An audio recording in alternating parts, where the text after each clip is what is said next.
reasons why we begin to have this urge to make changes is because we are different from our mothers and our grandmothers and their parents. I say that they live in black and white and we live in living color.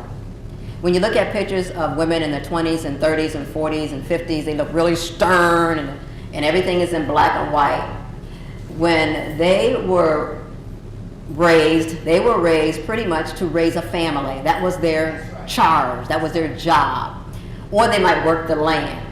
If they happen to be a worker or someone who went to work, then 9 times out of 10 they would work that job 30, 40 years, retire, and then we used to say they're out to pasture afterwards.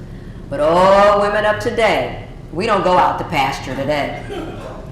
We do skiing, we do surfing, we become painters, we become photographers, we live in color, we do wonderful things, just like that butterfly went from the caterpillar to all those beautiful bright colors, and that's who we are today. We're also living longer. Most women live to the age of 86. That's our lifespan now. So the first 35 years, you can't see the 35 years, but the first 35 years of that pie, that's the 0 to perimenopause. And then the next year is the menopause, and then the postmenopause stage, and the perimenopause is about 15 years of your life. For those of you who wonder how long am I going to be dealing with this, it's 15 years for most of us. For some of us, it never stops. But the postmenopause stage is about 35 years. That means you have 3 decades of life left to do something. 3 decades of life.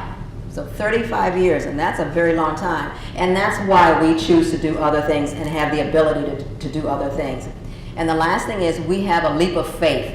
We believe that we can do more. We step out knowing that something will happen.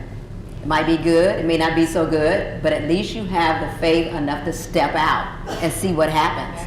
And I hope I'm talking to someone today who's trying to decide which way to go on something. It's time to step out and to make it happen.